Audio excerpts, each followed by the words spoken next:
বিছানা বা ঘরের মেঝে বা সুদৃশ্য ছোট ছোট কাঠের ঘরে ছোটাছুটিতে ব্যস্ত রং বেরঙের ভালোবাসা। 12 প্রজাতির এরকম প্রায় 80টি বিড়াল নিয়ে ঢাকার রামপুরার আফতাবনগরে 5 রুমের একটি ফ্ল্যাটে বিড়ঙ্গ ভাই গড়ে তুলেছেন একটি বিশাল বিদেশি বিড়ালের খামার। কবে থেকে কি ভেবে এই বিড়ালের খামার শুরু করলেন? আজ থেকে প্রায় 7-8 বছর আগে আচ্ছা আমি শখে বসে একটা পার্সিয়ান নিয়েছিলাম, সাদা কালারের, নাম ছিল বেলা। আচ্ছা এরপর থেকে ও বড় হয়ে হিটে আসলো। 3-4 হিট নিয়ে যাওয়ার পরে আমি একটা মিটিং করালাম। মিটিংয়ের সময় যথেষ্ট একটা টাকা গেছে, তখন আমি স্টুডেন্ট মানুষ, খুবই এটা আমার জন্য এক্সপেন্সিভ ছিল।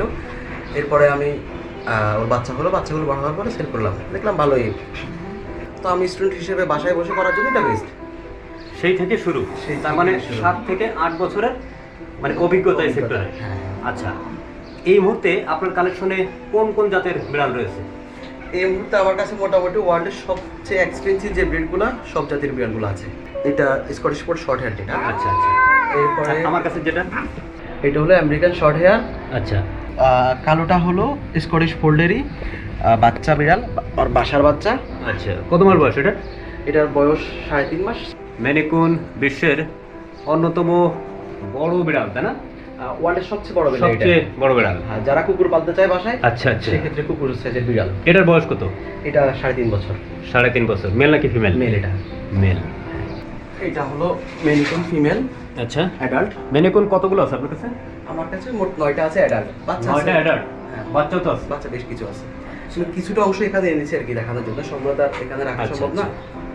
আচ্ছা, আমি আরেকটা আছে, এটা আপনাকে দেখাই। এটা হলো এটা কি? মেনিকুন ক্যালিকো কালার। ক্যালিকো, তাই না? আর আমি আমার সবগুলো বিড়ালকে বেশিরভাগ সময় আমি ট্রিম করে রাখি। আচ্ছা, হোয়াইট কালার, মানস্কিন। এটা তো বেশ ফ্রেন্ডলি বিড়াল, তাই না? খুবই ফ্রেন্ডলি, তবে এটার বিশেষ বৈশিষ্ট্য হলো যে আপনি পাগুলো দেখতে পাচ্ছেন, হুম হুম। খুবই দেখা যাচ্ছে না, কিন্তু ছোট ছোট খুবই হয়। ছোট। হ্যাঁ, হাঁটছে কিন্তু পা খুব একটা দেখা যাচ্ছে না। বেঙ্গল ক্যাট। এই যে বেঙ্গল, আচ্ছা। আপনার একবার বাঘের মতো বিড়াল। অনেকের কাছে আমরা শুনি বেঙ্গল ক্যাট নাকি একটু অ্যাগ্রেসিভ বা হিংস্র। মোটেও না, মোটেও না। মোটেও না। কারণ হলো আপনার এটা ডিপেন্ডস করে মালিকের উপর, সে কেমন বিহেভ, মানে কেমন আদর করছে, কেমন যত্ন করছে, এটার আচ্ছা উপরে। আচ্ছা আচ্ছা। এই যে এটা দেখছেন, দিস ইজ ড্র্যাগডল। এটা ওয়ার্ল্ডের সবচেয়ে এক্সপেন্সিভ ব্রিডের মধ্যে এটা একটা। এইটা আমার কাছে আপাতত ব্রিডিংয়ের জন্য নেই, কিন্তু আমি প্রায় এটা ইম্পোর্ট করে থাকি। এই যে নেক্সট মান্থের 3-4 তারিখে আমার একটা আসবে। কোন জাত কেমন দামে সেল করেন? অ্যাকচুয়ালি আমি অ্যাডাল্ট কখনোই সেল করি না, কারণ অ্যাডাল্ট বাচ্চা দিবে। আচ্ছা আচ্ছা। একটা ক্যাট বাচ্চা দিলে 5টা 6টা 7টা 8টা 9টা বাচ্চা দেয়, সেক্ষেত্রে তো আমি অ্যাডাল্ট কখনোই সেল বাচ্চা সেল করেন, তাই না? বাচ্চা কয় মাসের বাচ্চা? 2 মাস হলে 2 মাস হলে আমি হ্যান্ডওভার করা হয়। কিন্তু আচ্ছা। 1 সপ্তাহ পর থেকে, জন্মের 1 সপ্তাহ পর থেকে অ্যাডভান্স নিয়ে স্টার্ট করি। এই যে এই বেঙ্গল, দাম পুরোটা নির্ভর করে হলো প্রিন্টের উপরে বেঙ্গল ক্যাটের। আচ্ছা। আর এই বাচ্চা হলো 70,000 থেকে শুরু করে 2.5 লাখ পর্যন্ত প্রিন্টের উপর দাম নির্ভর, কিন্তু আমি আবার বলছি। আচ্ছা আচ্ছা। এরপরে আপনার মেনিকুন মেল ফিমেল নির্ভর করে। এটা হলো আপনার 1.5 লাখ থেকে মোটামুটি ওটা 2.5 লাখ। আচ্ছা। আমেরিকান শর্ট হেয়ার 1 লাখ থেকে 2 লাখের মধ্যে বাচ্চা। This is Maneskin. এটা আমার বাসায় আছে। এটা আমি বাচ্চা 2 থেকে 2.5 লাখে সেল করি, কালার উপর ডিপেন্ডস করে। আচ্ছা। এটা হলো ব্রিটিশ শর্ট হেয়ার, বড় হলে এমন হবে আর কি। এর বাচ্চা 1.5 থেকে 2.5 লাখ টাকা। আচ্ছা, বাংলাদেশে বিড়াল বলতে আমরা প্রথমে বুঝতাম আর কি পার্সিয়ান ক্যাট। আপনি পার্সিয়ানের দিকে না ঝুঁকে এই অন্যান্য ব্রিড এগুলো নিয়ে কাজ করছেন কেন? অ্যাকচুয়ালি বিড়াল বলতে পার্সিয়ান, মানে বিদেশি বিড়াল বলতে পার্সিয়ান মানুষ বুঝতো। আপনি এখানে লক্ষ্য করলে দেখতে পারবেন আমার বেশিরভাগ বিড়ালই হলো শর্ট হেয়ার।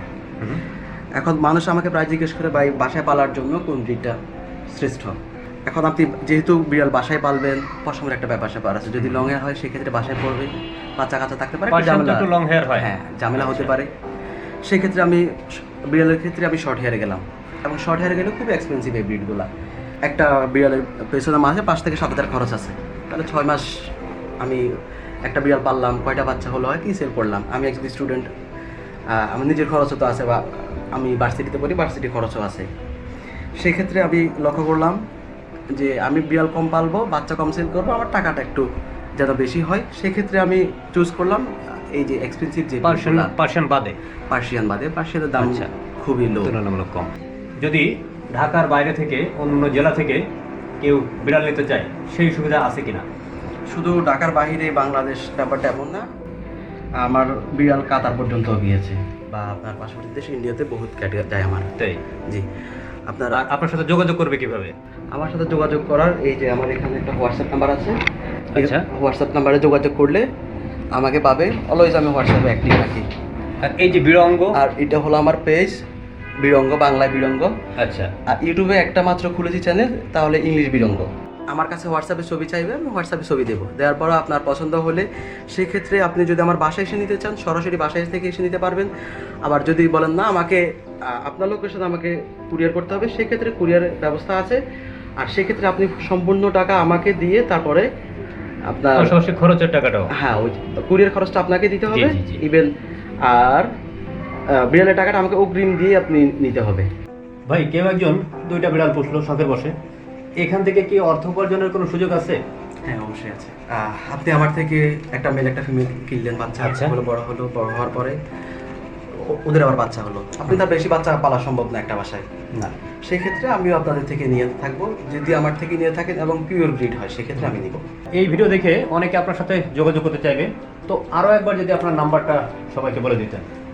01815454 আমি আবার বলছি, 01815454 ওকে, অনেক ভালো লাগলো। ভালো থাকবেন। আশা করি আপনি আপনার ব্যবসা নিয়ে আরও সামনের দিকে এগিয়ে যাবেন ইনশাআল্লাহ। ধন্যবাদ। বন্ধুরা, আজ এ পর্যন্তই। আবারও দেখা হবে ভিন্ন কোনো স্থানে, একেবারে ভিন্ন কোনো বিষয় নিয়ে।